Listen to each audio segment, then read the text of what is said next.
지금 우리가 사도행전 7장 하고 있는데요. 사도행전 7장은 스데반의 자기 변호고요. 2절부터 53절까지 무려 52절이나 되는데 그냥 막 읽어나갈 수가 없어요. 무심히 읽으면 스데반이 무엇을 강조하는지 핵심을 파악하지 못하고 읽어버리게 됩니다. 근데 참 감사한 것은 지난주에 진 전도사님께서 스데반이 무슨 죄목으로 사내들인이 기소되어 재판을 받는지 명확하게 제시해 주셨고요. 그 제목은 모두 4가지인데 먼저 사도행전 6장 11절 보면 같이 읽습니다. 사람들을 매수하려 말하게 하되 이 사람이 모세와 하나님을 모독하는 말하는 것을 우리가 들어보라. 그러니까 첫 번째는 모세를 모독했다, 하나님을 모독했다 이렇게 말하는 거고요. 그 다음 13절에 나오는데 시작. 거짓 증인들을 세우니 이르되 이 사람이 이 거룩한 것과 율법을 거스르는 하지 아니하는도다. 이 거룩한 것은 성전이죠. 율법도 모세를 통해 주신 것이고 성전도 모세를 통해 주신 것입니다. 그것을 예수님과 어떻게 연결해 기소하냐면 14절 시작. 그의 말에 이 나사렛 예수가 이곳을 헐고 또 모세가 우리에게 전하여 준 규례를 고치겠다 함을 우리가 들었노라. 그러니까 성전을 모독하는 말은 예수가 성전을 헌다고 했다. 율법을 또 모독하는 말은 모세가 우리에게 전하여 준 율법을 고치겠다고 예수가 말을 했다. 이렇게 말을 하는 거죠. 이렇게 하나님은 모세를 통해서 유대교의 양대 기둥인 성전과 그러니까 제사 제도와 율법, 그러니까 성전과 그들이 어떻게 살아야 하는가에 대한 말씀을 주셨습니다. 그래서 스데반은 사내들인 앞에 서서 자신의 기소 내용에 대해 변호해야 했습니다. 지금 전설님께서 명확하게 지난주에 말씀해 주셨듯이 스데반의 모든 자기 변호는 이 4가지 내용에 집중되어 있습니다. 더 나아가 그의 변호는 실로 하나님과 모세, 성전과 율법을 모독하는 이들은 자신이 아니라 사내들인임을 드러내는 말을 했습니다. 즉 사내들인은 자기가 기소된 죄목으로 오히려 하나님 앞에서 사내들인을 기소하고 있습니다. 더 나아가서 지난주에 신전사님은 이스라엘은 하나님이 보내주시는 구원자를 거부하는 유전자가 역사 내내 그들에게 흘러내리고 있다는 것을 명확히 드러내어 보내주셨습니다. 그래서 제가 주보에 써드렸는데요. 7장 27절 같이 있습니다. 시작. 그 동물을 해치는 사람이 모세를 밀어뜨려 이르되 누가 너를 관리와 재판장으로 우리에게 세웠느냐. 모세는 우리가 잘 기억해보면 출애굽기 1장부터 잘 기억해보면 모세는 태어나서 석 달 동안은 집에서 어머니의 젖을 먹고 자란 후에 다 계획이 있어서 모세를 안전한 바구니에 담아서 나일 강가에 놓았고 마침 그곳에 산책하고 목욕하고 하러 나오는 바로의 딸에 의해서 구원을 받아서 그래서 모세라는 이름이 나일강에서 구원받았다는 구원이라는 뜻입니다. 모세의 어머니는 바로 자기 딸에 의해서 이 모세를 젖을 먹이는 풀타임 잡을 잡았어요. 그래서 바로의 딸의 그 궁전에 들어가서 자기 아들을 젖을 먹여서 기르는데 몇 살까지 젖을 먹였을까요? 한 3살, 4살? 그 정도면 말을 배우고 그 정도면 내가 누구라는 그 정체성을 분명히 그렇게 했을 수가 있습니다. 그래서 모세는 자신의 신분이 겉으로는 바로의 공주, 이집트의 왕자, 왕이 계승 서열에 당당히 이름이 올라가 있음에도 속으로는 노예로 고통당하는 이스라엘 민족의 일원이었다는 것을 자기 정체성을 어머니에게 젖을 먹고 자랄 때부터 절대 잊지 않았습니다. 그랬는데 저 사람, 같은 이스라엘 사람끼리 싸울 때 더 잘못한 사람을 뭐라고 꾸중했다고 그 사람이 모세를 받아들이지 않고 누가 그를 관리와 재판장으로 위에 세웠냐고 하면서 이 사람이 모세의 말을, 모세의 뜻을 거역하는 것을 볼 수가 있습니다. 그러니까 이러한 멘탈리티는, 이스라엘에게 이런 멘탈리티는 그 사람 한 사람만의 말만은 아니었던 것입니다. 이스라엘 백성은 하나님이 보내신 구원자 모세를 거부하고 거절했습니다.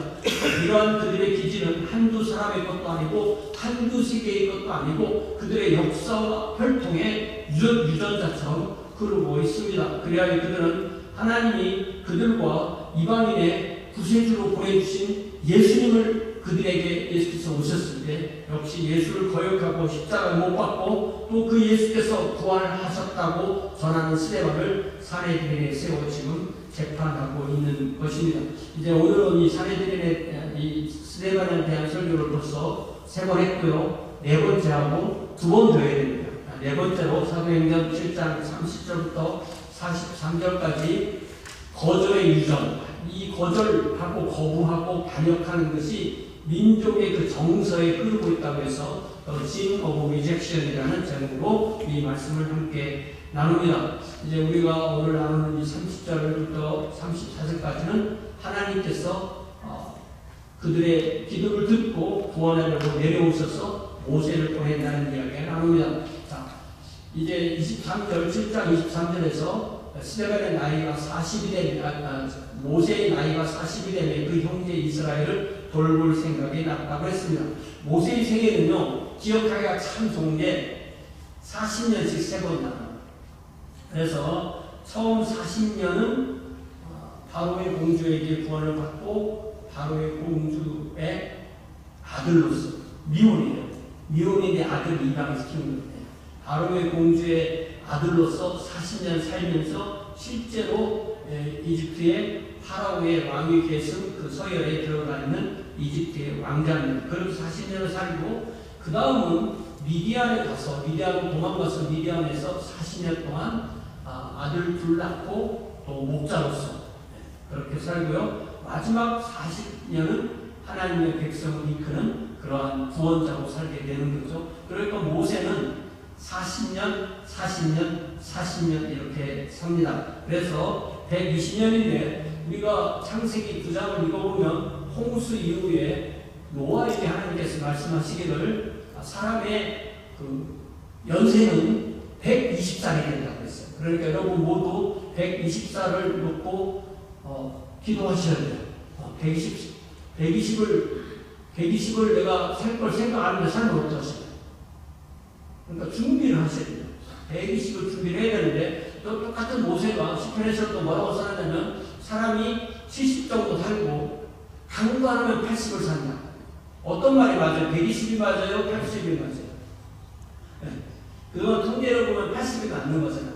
그런데 온 세상에 한두 명 정도는 120까지 가는 사람도 있어요. 그래서 나는 최소한 인류가 120을 넘게 산다 이건 잘 안 믿어요. 그러나 120까지 살 수도 있다 이렇게 그런 생각을 합니다. 어쨌든 이 모세는 40해서 120을 살았다. 참 멋진 삶이라고 생각을 하게 됩니다. 자, 그럴 때 다시 한번 생각해보면 40세 첫 40세를 어떻게 살았다고요? 젖을 뗄 때까지는 친어머니의 젖을 먹으면서 민족의 정체성을 배웠습니다. 바로의 공주 아들로서 자라면서 이집트의 모든 학문과 지혜와 제왕으로서의 훈련을 받았습니다. 지난 주일에 나눈 대로 23절에 보면 나이가 40이 되네 그 형제 이스라엘 돌볼 생각이 나더니 그랬어요. 동족 이스라엘 사람을 압제하는 이집트 사람을 손으로 쳐서 죽입니다. 출애굽기 2장 12절에 보니까 이 모세가 사람을 죽이는 걸 저렇게 표현한 건데요. 먼저 어떻게 했어요? 저를 딱 살펴보고 아무도 없다고 하고 그 사람을 딱 쳤는데 죽었어요. 그러니까 모래속에 감축했어요. 그러니까 이 모세가 그 사람을 죽이려고 때린 거예요? 때리려고 죽은 거예요? 죽이려고 때린 거예요. 그런데 사람이 맨몸으로 사람을 때리는데 그 사람이 죽을 정도면요. 그 이 모세의 그 완력이나 그 어떤 그 피지컬 스트렝스가 미국의 UFC 그런 사람들 이상 가는 사람이라고 우리가 알게 됩니다. 자, 그래서 아무도 보는 사람이 없다고 생각했는데 그게 누설이 된 거예요. 왜 누설이 됐나 생각을 가만히 해보면 그 이스라엘 사람을 괴롭히니까 이집트 사람을 죽인 거잖아요. 그러니까 그 이스라엘 사람이 가서 얘기를 했을 수 있는 거예요. 본인이. 그래서 그 다음날 이스라엘 동족이 서로 싸울 때 가만히 살펴보니까 잘못된 사람이 눈에 보이고 그래서 그에게 네가 어찌하여 동포를 치느냐라고 질책합니다. 그랬을 때 한 말이 그 유명한 14절 말씀이에요. 그가 이르되 누가 너를 우리를 다스리는가 재판관으로 삼았느냐 네가 애굽 사람을 죽인 것처럼 나도 죽이겠느냐. 모세가 두려워 이르되 이 칼로 되었도다. 이렇게 됩니다. 그러니까 파라오가 이 소식을 듣고 와, 내 동생 모세가 위기에 처했군. 내 동생을 보호해 주면서 그런 생각 안 했다는 거예요. 왜? 그 다음 왕이 계시다니까 아무리 견제하겠죠. 그래서 얼른 잡아서 죽이려고 하니까 아무에게도 아무 말도 못하고 최대한 빨리 도망갔는데 그곳이 미디안 땅이라는 거예요.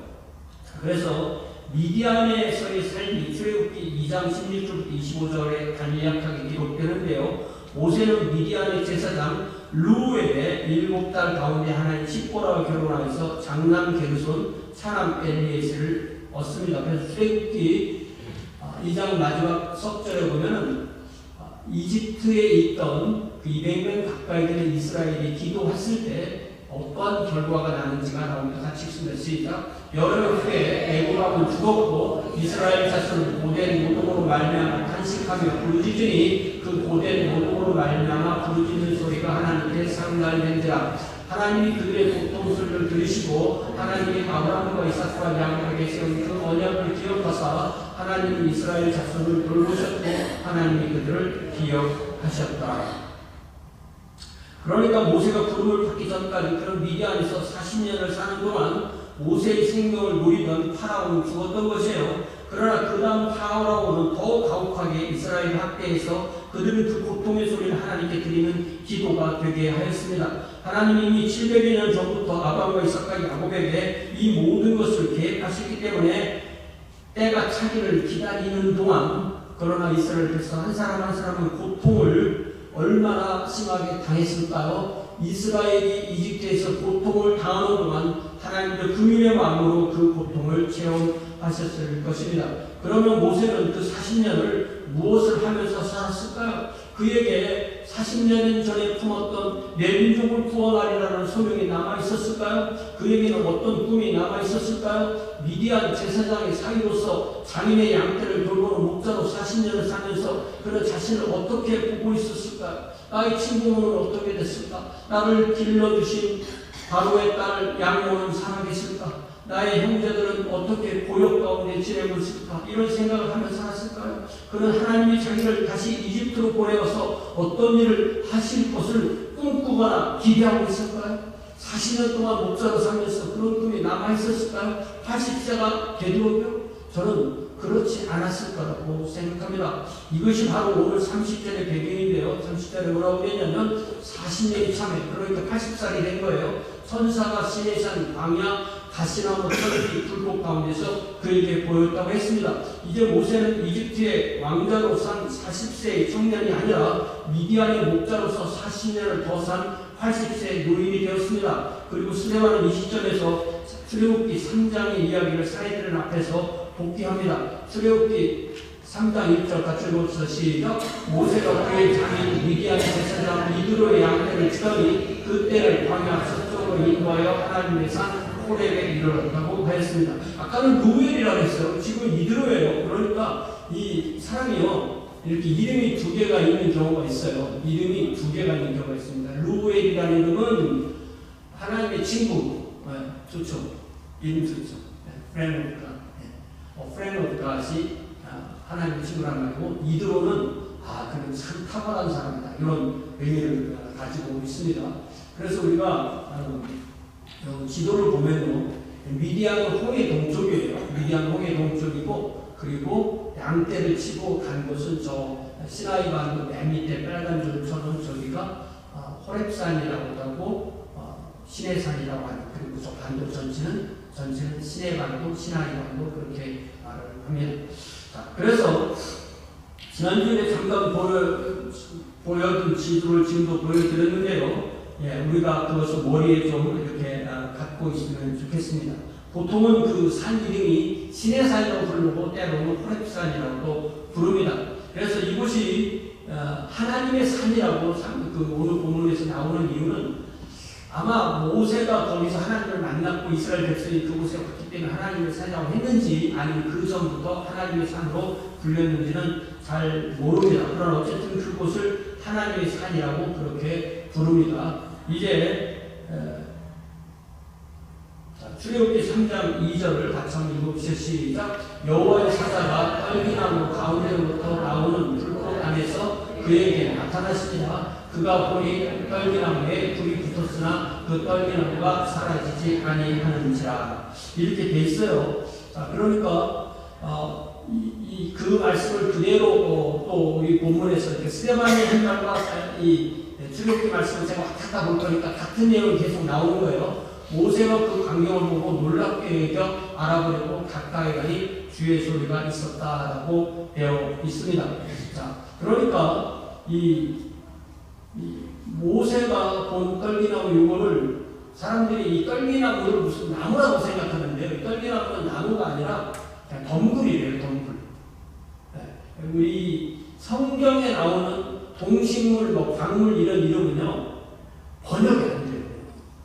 왜냐면 시대도 다르고 자연도 다르기 때문에 상당히 많은 것이 안 맞거나 아니면 새로 말을 지어냈거나 이렇게 많아요. 그래서 그냥 우리가 내가 알고 기억하는 나무와 그게 아니어도 괜찮아요. 그래서 떨기나무는 수목이 아니라 관목입니다. 덩굴을 말하는 거예요. 덩굴. 어떤 나무의 품종을 말하는 것이 아닙니다. 그래서 출애굽기 3장 3절 보니까 이에 모세가 이르되 내가 돌이켜 가서 이 큰 광경을 보리라 떨기나무가 어찌하여 타지 아니하는고 라고 그렇게 가고 있습니다. 그러니까 이 구절에 그 떨기나무 속에서 나오는 말씀이 32절에 나와요. 시작. 나는 내 조상의 하나님 즉 아브라함과 이삭과 야곱의 하나님이라 하신데 모세가 무서워 감히 바라보지 못하더라. 이렇게 되어 있어요. 그러니까 이것이 출애굽기 3장 4절과 6절 말씀인 건데요. 다시 3장 4절과 6절을 보면 여호와께서 그가 보려고 돌이켜 오는 것을 보신지라. 그러니까 거기에 여호와께서 오셨다고 하고 여호와의 사자가 오셨다고 해요. 성경 구약성경은 여호와의 사자를 이렇게 바꿔서 쓰기도 합니다. 그래서 여호와께서 그가 보려고 돌이켜 오는 것을 보신지라 하나님이 떨기나무 가운데서 그를 불러 이르시되 모세야 모세야 하시매 그가 이르되 내가 여기 있나이다. 성경 제가 설교할 때마다 얘기했죠. 하나님께서 우리에게 오시면 뭘 부른다고요? 그 이름을 불러요. 그래서 다 잊어먹어도 자기 이름을 잊어먹지 말아야 돼요. 네. 이 치매가 오면 자꾸 까먹거든요. 맨 마지막까지 까먹지 말아야 할 뭐라고요? 이름. 내 이름. 네. 이름을 부르면 히브리 사람들은 히네니 이렇게 꼭 대답했어요. 결국에는 Here I am 이렇게 꼭 대답을 하게 됩니다. 자, 그래서 이 32절에 잘 보면 하나님이 모세에게 오시고 모세가 하나님께 가까이 가는 그런 모습을 볼 수가 있어요. 자, 3장 6절에 또 보니까 또 이르시되 나는 내 조상의 하나님이니 아브라함의 하나님, 이삭의 하나님, 야곱의 하나님이니라. 모세가 하나님 기록을 위하여 얼굴을 가렸다고 그렇게 하였습니다. 모세는 떨기나무에 불은 붙었는데 그것이 타지 않는 걸 보고 하나님의 임재의 상징인 것을 알게 됐습니다. 그 천사나 하나님의 모습은 보이지 않았습니다. 다만 꺼지지도 않고 태우어지지도 않는 불 속에서 하나님의 음성을 듣습니다. 아브라함과 이삭과 야곱에게 언약으로 이스라엘이 이집트에서 400여 년 종살이를 한 후에 큰 민족이 되어서 큰 재물을 가지고 이집트를 탈출하게 될 것이라는 그 여호와의 말씀을 귀로 듣는 모세는 더 이상 자기의 눈으로 그 불을 바라볼 수가 없어서 얼굴을 가렸다고 했습니다. 이제 33절에 보니까 주께서 이르시되 내 발의 신을 벗어라. 내가 서 있는 곳은 거룩한 땅이라 라고 했는데 이 말씀은 출애굽기 3장 5절에 나오는 거예요. 하나님께서 이르시되 이리로 가까이 오지 말라. 내가 선 곳은 거룩한 땅이니 내 발에서 신을 벗어라. 잘 생각해 보세요. 모세가 하나님을 찾은 게 아니잖아요. 하나님이 일방적으로 찾아오셨어요. 그 떨기나무라고 하는 그 나무에 임하셨어요. 그럼 모세가 가까이 오겠죠. 가까이 왔는데 가까이 오지 말라고 왔어요. 무슨 말이에요? 오라는 말에 가라는 말이에요. 더 이상 가까이 오지 말라는 말이에요. 더 이상 가까이 오지 말라는 말이에요. 그러면 그 불부터 생각하면 이 몇 미터 좀 떨어졌어요. 제가 그림을 많이 찾아봤거든요. 다 달라요. 그림이 다 다른데 저는 한 2, 3m, 3, 4m 그 정도까지 접근할 수 있는가 이렇게 생각한 거예요. 하나님이 가까이 오지 말라고 하신 뜻은 무엇일까요? 하나님이 이미 모세를 가까이 찾아오셨고 모세에게 더 가까이 오도록 하셨습니다. 그리고 모세에게 더 이상 가까이 오지 말라고 하신 것입니다. 나중에 출애굽기 19장을 보면 모세가 하나님의 의도를 받기 위해서 시내산 정상으로 올라갔을 때 그 산 자락에 줄을 쳐서 이스라엘 백성이 가까이 오지 못하고 했을 때 가까이 오지 말라는 것은 더 이상 오면 너희들이 죽는다. 너희들이 죄인이기 때문에 너희들은 더 이상 오면 안 된다고. 하나님이 오셔놓고 하나님이 이스라엘을 자기 백성으로 삼으시려고 오셔놓고 더 이상 가까이 오지 말라는 거예요. 그러니까 하나님과 사람 사이에는 반드시 지켜야 하는 거리가 있다는 것을 알 수 있습니다. 하나님께서 모세에게 더 이상 가까이 오지 말라 하신 것은 모세와 하나님 사이에도 최소한의 거리를 두고 그리하여 하나님의 거룩성과 모세의 생명 둘 다를 보존하기 위함입니다. 왜요? 모세도 죄인이었으니까. 그러니까 모세에게 그가 선 곳은 거룩한 땅이니 그 신발을 벗으라는 말은 무슨 말일까요? 그가 신은 신발은, 그가 신은 샌들은 그가 죄인인 상징, 그의 죄인인 정체성을 상징하는 것입니다. 하나님이 그가 죄인이기에 그를 거부하여 하셨다면 그를 부르지도 않으셨을 거예요. 하나님은 모세에게 임하셔서 그를 거룩하게 하시고 또한 죄인인 그의 죄를 간구하시면서 그분의 거룩성도 유지하시고 모세에게 하나님의 일을 하시도록 소명을 주시는 것입니다. 그렇기 때문에 우리가 하나님이 우리를 하나님의 자녀로 삼으시고 우리에게 사랑하라는 지상 명령과 복음을 증언하라는 지상 위임을 주시는 것도 우리에게 하나님의 일을 맡기기 위해서 우리를 부르신 것입니다. 그래서 우리에게 신을 벗어나라고 하심으로 우리도 거룩하게 만드시는 것입니다. 이제 34절에 보니까 내 백성이 이게 이제 그냥 절만 있으면 이게 400여 본문이에요. 내 백성이 애굽에서 괴로움을 받음을 내가 확실히 보고 그 탄식하는 소리를 듣고 그들을 구원하려고 내려왔노니 이제 내가 너를 애굽으로 보내리라. 자, 잘 보세요. 그들을 구원하려고 하나님 내려오셨어요. 그죠? 그래서 구원하시면 되잖아요. 그죠? 하나님은 모세 없이 이스라엘을 구원할 수 있습니까? 없습니까? 저는 구원할 수 있다고 봅니다. 하나님이십니다. 그런데 하나님이 구원하신다고 하시면서 모세에게 이제 내가 너를 애굽으로 보내리라 이렇게 말씀하십니다. 하나님은 다 하시면 되는데 왜 굳이 인간 모세가 필요한가요? 모세를 돌이켜보면 40세 때의 모세는 모든 조건이 갖추어졌었습니다. 그가 보기에는 힘도 넘치고 열정도 넘쳤습니다. 그러나 단 한 사람도 그를 따르지 않았습니다. 그는 이제 40년의 삶을 어떻게 살았어요? 더 이상 이집트의 왕자가 아닙니다. 살인자입니다. 공황자입니다. 무명의 외국인 목자입니다. 언제 파라오가 보낸 자객의 칼에 죽거나 또 붙들려서 이집트로 압송될지도 모르는 신세입니다. 무명의 외국인 목자 노동자입니다. 80세가 되어도 자기 양 한 마리도 없는 가난한 사람이었습니다. 두 아들을 얻었으나 그들도 자신처럼 목자로 살고 있습니다. 그렇게 살다가 그렇게 죽을 것이었습니다. 사명이 무엇인지 비전이 무엇인지 80세니까 사실은 살 만큼 산 것입니다. 그런 그에게 이제야 찾아오신 하나님은 엄청난 하늘의 일들을 말씀하시면서 모세에게 이집트로 가라고 하십니다. 함께 가시겠다고 하시면서요. 저와 여러분이라면 이 상황이 됐어요. 우리가 나이가 한 60, 70, 80이 됐을 때 뭔가 새로운 일을 맡기시면서 뭔가를 하라고 하시면 어떻게 반응하실 것 같으세요? 가죠?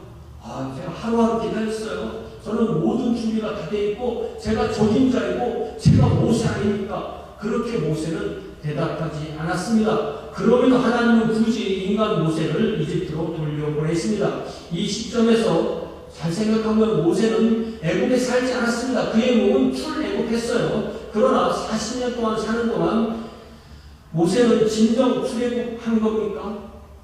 제가 보기 그렇지 않습니다. 그의 형제들, 그의 동족이 이집트에서 400년 동안 종살이하고 있습니다. 하나님은 모세에게 그들에게 돌아가서 그들과 함께 출애국하라고 말씀하십니다. 하나님이 부르시고 사명을 주시는 사역의 최대 축복은 무엇일까요? 저와 여러분을 부르시고 저와 여러분을 하나님의 자녀로 부르시고 우리에게 하나님의 자녀로서 사는 사명을 주신 최대의 축복은 하나님의 일을 하는 사람은 먼저 그 하나님의 일에 복을 먼저 받고 그 복을 받은 상태에서 하나님의 사역을 한다는 것입니다. 이것이 바로 하나님의 모든 자녀들은 먼저 복을 받고 그 복을 나누는 그런 하나님의 복의 그 통로가 된다는 사실입니다. 이제 오늘 본문의 두 번째 파트인데요. 그들이 이제 모세가 그 백성과 함께 광야 교회에 있었다라는 35절부터 38절까지 말씀입니다. 이제 35절에 보니까 그들의 말이 누가 너를 관리와 재판장으로 세웠느냐 하며 거절하던 그 모세를 하나님은 가시나무 떨기 가운데서 보이던 천사의 손으로 관리와 속량하는 자로서 보내셨다라고 되어 있습니다. 그러니까 이스라엘은 이미 40년 전에 누가 너를 관리와 재판자로 세웠냐면 모세를 거부했습니다. 모세는 그런 거부의 말을 듣던 사람입니다. 그러나 하나님은 모세를 이스라엘의 정치적 영적 지도자와 구원자로 삼으셔서 그를 이집트로 다시 보냅니다. 스데반이 이 35절에 말할 때 그는 아마도 그가 이미 들었던 베드로의 설교, 오순절 날에 했던 베드로의 설교 사도행전 2장 36절을 다시 마음속에 복기하면서 이 설교를 했는지도 모르겠어요. 같이 읽습니다. 시작. 그런즉 이스라엘 온중은 확실히 알지니 너희가 십자가에 못 박은 이 예수를 하나님이 주와 그리스도가 되게 하십니다.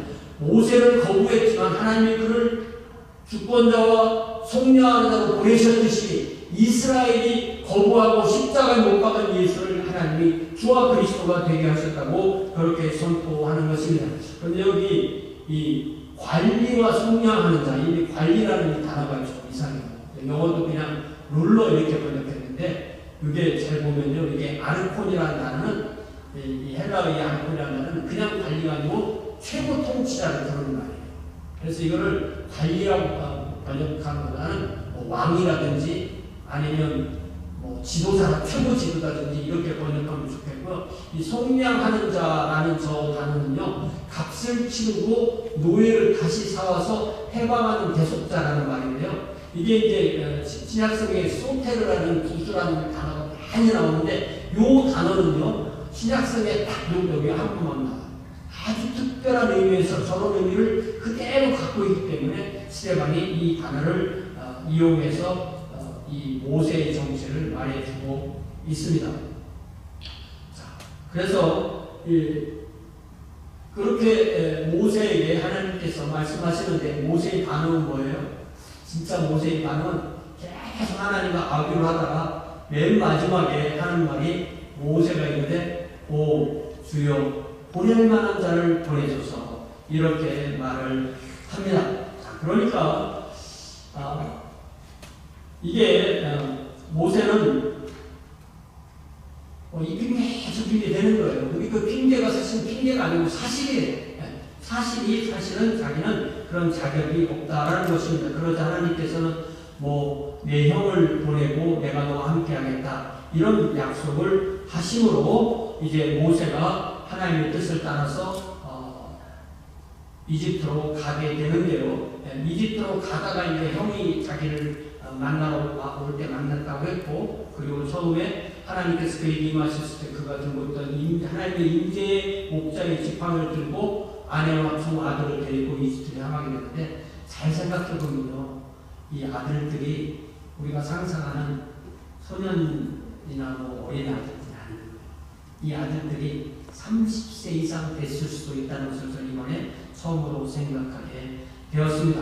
자, 이제 36절을 보니까 이 모세를 어떻게 이제 한마디로 요약해서 설명하냐면, 이 사람 모세가 백성을 인도하여 나오게 했고, 또 애굽에서도 이끌었고, 홍해에서 이끌었고, 광야에서 사는 동안 40년 동안이었고, 그 사이에 기사와 이적을 행했다라고 말합니다. 우리가 사도행전을 볼 때 사도들과 그리고 스데반도 기사와 이적을 행했다고 했기 때문에 이 말도 사실은 서로 연결되는 것입니다. 이제 37절에 보니까 이스라엘 자손에 대하여 하나님이 너희 형제 가운데서 나와 같은 선지자를 세우리라고 말했던 사람이 모세에게, 이제 모세 너는 가지만 너 다음에 너희 형제 중에서 모세가 이 하나님의 말씀을 듣고 모세가 나와 같은 선지자 또 세울 거야 라는 말을 이스라엘에게 해줬는데, 그 말씀은 바로 신명기 18장 15절에 나와요. 내 하나님 여호와께서 너희 가운데 네 형제 중에서 너를 위하여 나와 같은 선지자 하나를 일으킨다고 한 이 말씀은 구체적으로는 여호수아에게, 모세 다음 지도자인 여호수아에게 그 말씀이 행해졌지만, 그 이후로도 계속 그 말씀을 읽히면서 결국 그 말이 신명기 18장 15절은 메시아를 가르치는 그 선지자라고 해서 메시아를 가르치는 말이 되었고, 그래서 마태복음 11장에 보면 예수께서 세상 사람들이 나를 누구라고 하디? 라고 물어볼 때 선지자 중에 하나입니다. 그런 대답도 하게 되는 것입니다. 그리고 38절 보니까 시내산에서 말하던 그 천사와 우리 조상들과 함께 광야 교회에 있었고 또 살아있는 말씀을 받아 우리에게 전해주는 자가 이 사람이다. 그러니까 네가 모세를 모독한다라고 했는데, 스데반은 모세에 대해서 이렇게 38절에 다시 한번 그를 요약해서 네 가지로 말하는데요. 이걸 이렇게 한번 정리해 봅시다. 모세는 누구라고요? 시내산에서 말하던 천사와 함께 있었던, 무슨 말이에요? 하나님과 그의 삶은 하나님이 인자한 삶이었다는 그런 뜻이에요. 두 번째는 우리 조상들과도 함께 있었다. 세 번째는 광야 교회에 있었다. 네 번째는 살아있는 말씀, 율법, 언약을 받아서 우리에게 주었던 사람이다. 이런 뜻이에요. 근데 여기 광야 교회라는 말이 좀 독특하죠. 근데 영어 성경은 철치라고 번역하지 않고 어셈블리라고 그렇게 번역을 했어요. 이 광야 교회라는 말을 한국말로 다시 정관세까지 넣어서 번역하면 그 광야에 있던 그 교회인데, 그 교회라는 단어가 헬라어로 에클레시아예요. 에클레시아는, 그런데 이게 잘 생각해 보면요, 이게 히브리어 성경이 있고 히브리어 성경이 주전 250년에 헬라어 성경 72년으로 번역될 때, 그때 히브리어 카이라는 단어를 에클레시아로 번역하는 거예요. 그러니까 신약 성경에 나오는 모든 이 언어는 엄밀하게 말하면 번역입니다.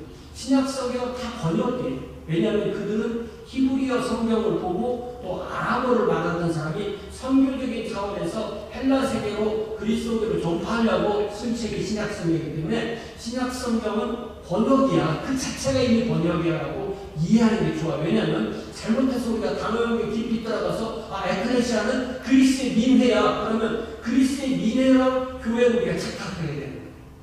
그러니까 민회로 교회를 이해하면 안 되고 카할로 교회를 이해해야 되는데, 이 카할이라는 것은 저기 명사의 동사가 아니라 명사인데 어떤 특별한 목적으로 모이거나 부름을 받은 회중이라는 거예요. 그러니까 민회는 누구냐면은 투표권, 그러니까 선거권과 비선거권을 가지고 모든 성인 남자들이 다 함께 들어가는 거예요.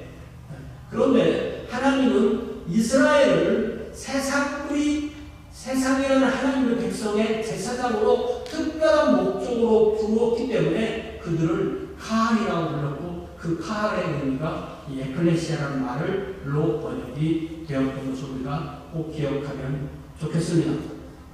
세 번째로, 그렇지만 그들이 얼마나 또 나쁜 백성이었나라는 것을 39절부터 43절을 통해서 보겠습니다. 39절을 보니까 우리 조상들이 모세에게 복종하지 아니하고자 하여 거절하며 그 마음이 도리어 애국으로 하겠다고 했습니다. 그러니까 이 이스라엘 백성이 얼마나 하나님이 보내는 그 지도자나 그 인도자나 구원자를 거절하고 거부하고 반역을 하는지, 그들에게는 반역의 유전자가 있다는 것을 여실히 드러내게 됩니다.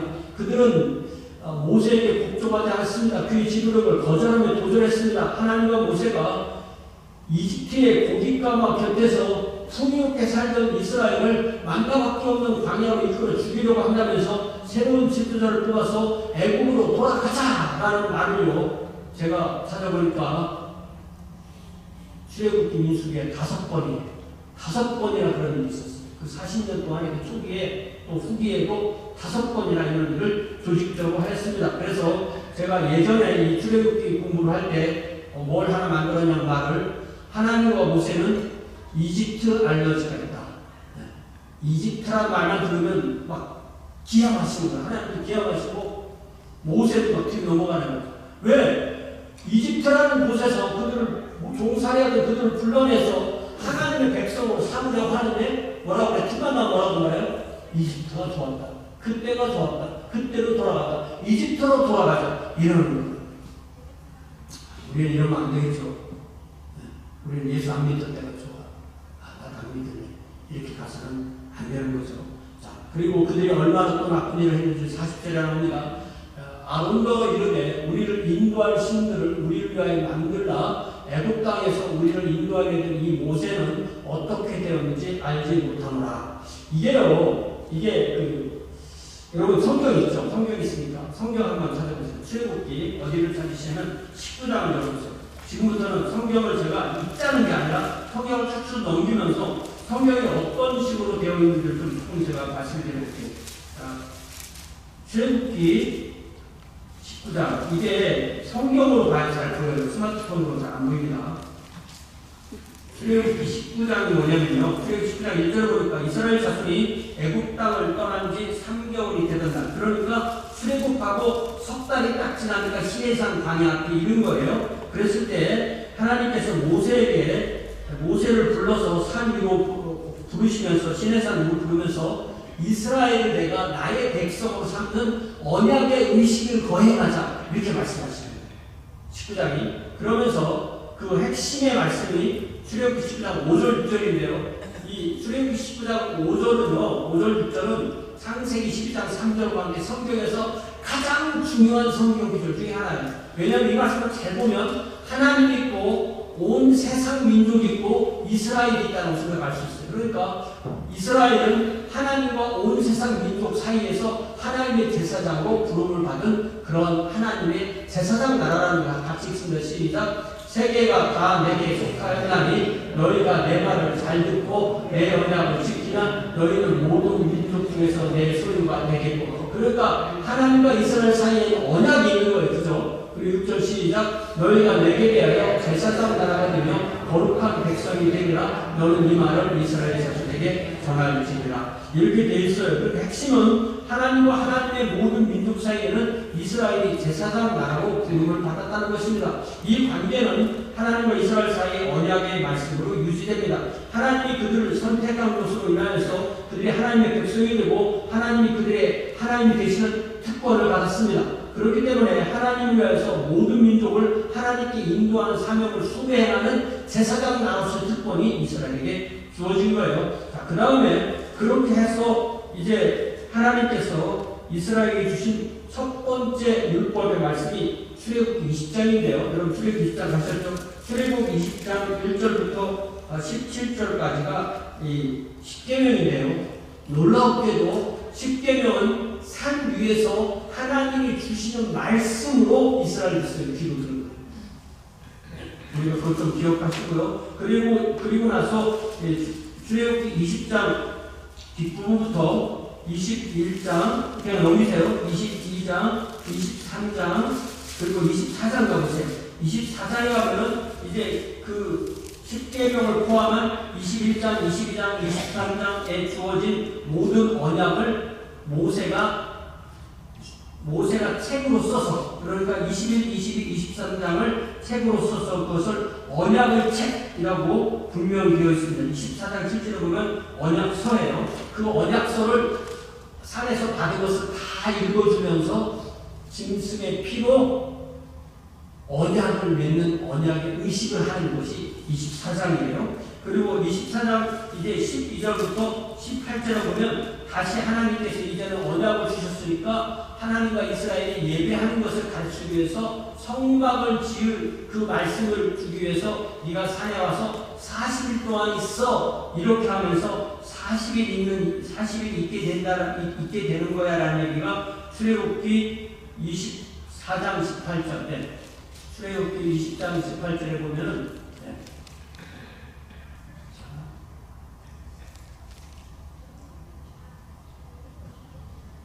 출애굽기 24장 18절에 보면 모세가 구름 속으로 들어가서 산 위에 올랐으며 모세가 40일 40야를 산에 있었다고 했어요. 그러니까 다시 넘기겠죠. 25장 넘기고 21장 넘기고 27장 넘기고 28장 넘기고 29장 넘기고 30장 넘기고 31장까지 넘기면 이게 다 뭐냐면 이 성막에 관한 얘기인 거예요. 그러니까 이거 하는 동안에 모세는 어디 있었다고요? 산 위에 시내산 위에 있었던 거예요. 그리고 32장 맨 마지막 절에 보니까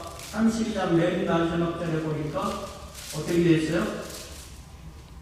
31장 맨 마지막 같이 읽습니다. 시작. 여호와께서 시내산 위에서 모세에게 이르시기를 마치신 때에 증거판 돌을 모세에게 주시니 이는 돌판이요 하나님이 친히 쓰신 것을. 그러니까 십계명은요 맨 처음에 하나님이 들려주시고 이스라엘 백성이 귀로 들은 거예요. 그 다음은 하나님 것을 돌판에 아예 써서 하나님이 준비하신 돌판으로 써서 주신 거예요. 네. 여러 그림이 있는데 이런 식으로 저게 돌판이면 저렇게 한 손으로 들 수 있겠어요? 네. 모세니까 네. 그렇게 이해를 할 수 있겠어요? 그리고 나서 이 31장을 넘어가는 그러니까 31장을 왜 지금까지 제가 길게 설명하냐면 같은 시기에 있었다는 얘기예요. 40일이 끝나갈 때쯤에 32장으로 넘어가면서 같이 읽습니다. 시작. 모세가 산에서 내려오니 더딤을 보고 모여 백성이 아론에게 이르러 말하되 일어나라 우리를 위하여 우리를 인도하시를 만들라. 이 모세 곧 우리를 애굽 땅에서 인도하는 사람은 어찌 되었는지 알지 못함이니라. 이렇게 돼요.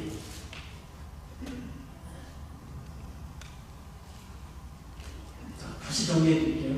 그러니까 모세는 산 위에서 40일 동안 성막에 관한 말씀을 주로 받고 있는 동안에 밑에서 기다리다 지친 백성은 모세 어떻게 되는지 모르니까 우리를 인도할 신을 만들어내라는 것입니다. 그랬을 때 아론이 아주 무기력하면서도 적극적으로 그들의 말을 듣고 여인들의 귀에 있는 금고리를 빼내오면 내가 만들어 줄게 해서 그것을 부어서 금송아지를 만들었다는 얘기가 계속 이어져 나옵니다. 그러면서 결국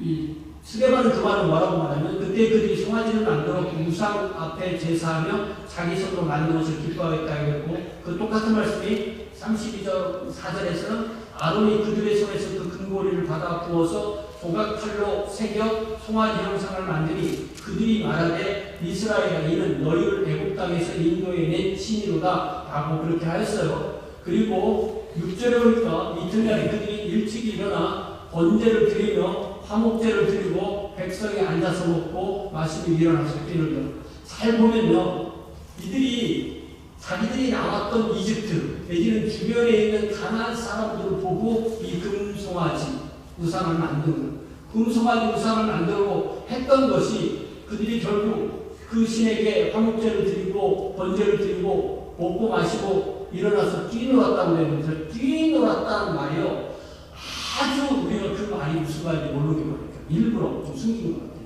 이 말이 뭐냐면 짜카크라는 단어인데 이 짜카크가 이게 이삭이 무슨이라는 말이잖아요. 이삭도 이 어원에서 왔는데 이게 일반적인 뜻으로는 뭐 웃다, 놀다, 희롱하다인데 이 말이 이 본문에서 무엇을 쓰는 거냐면 종교 행위로 표현된 집단 성행위를 하다, 난교다 이런 뜻으로 나옵니다. 그러니까 이 아주 타락했을 때, 아주 타락했는데 죄의식을 느끼지 못하고 죄를 범할 수 있도록 그렇게 했다는 것을 우리가 여기서 볼 수가 있습니다.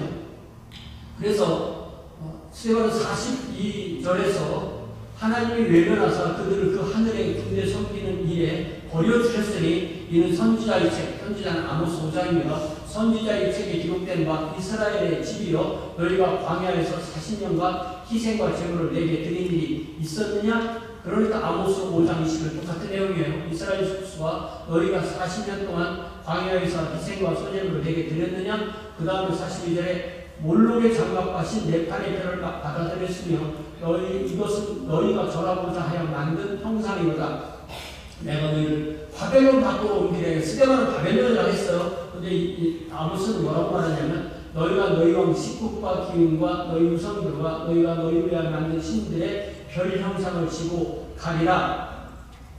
내가 너희를 다메섹 밖으로 잡혀가리라. 왜냐하면 아모스는 북왕국 이스라엘 사이에 있고 그들은 망해서 다메섹 쪽으로 가게 돼요. 그러나 유다는 망해서 바벨론으로 가니까 스데반은 그들이 유다 후손들에게 말하기 때문에 다메섹을 바벨론으로 적용해서 그렇게 말하고 있는 것입니다.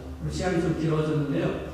우리 시편 51편 17절 말씀을 함께 읽읍시다. 시작. 하나님이 구하시는 제사는 상한 심령이라 하나님이여 상하고 통회하는 마음을 주께서 멸시하지 아니하시리라. 스데반이 이렇게 말하는 동안 사내들이는 자기들의 조상과 자신들을 동일시하여 그들의 죄를 깨달을 정도로 영적으로 예민하고 하나님의 말씀 앞에서 그들의 마음이 부드러워졌을까요? 전혀 그렇지 않습니다. 만약 그랬다면 그들이 스데반의 자기 편으로 다투지도 못하고 귀를 막고 일제히 달려들어서 돌로 쳐서 즉결 처형하는 집단 살인을 저지르지는 않았을 것입니다. 여기 2000년 전에 있었던 일이에요. 자, 그러면 저와 여러분, 우리는 이 말씀을 들으면서 아이고 그 사내들이 나쁜 걸 아이고 스데반 너무 안타까워 그렇게 듣습니까? 저는 이 말씀을 준비하면서 그렇게 이 말씀을 보지 않았어요. 나도 사내들이처럼 그렇게 반역의 그 죄가 내 속에 흐르고 있는 그런 하나님과 모세를 거역하는 광야의 이스라엘 백성의 한 사람 같습니다. 하고 저희 가슴을 치면서 회개하면서 하나님의 용서를 구하는 자리에 있게 되었습니다. 더 이상 말하지 않겠습니다. 이 시편 51편 17절 말씀을 마음속에 조용히 품고 있으면서 시험 반주와 맞춰서 조용히 하나님 앞에 여러분의 목소리로 한두 마디라도 간절한 기도를 드리는 귀한 시간이 되기 바랍니다. 함께 기도합니다.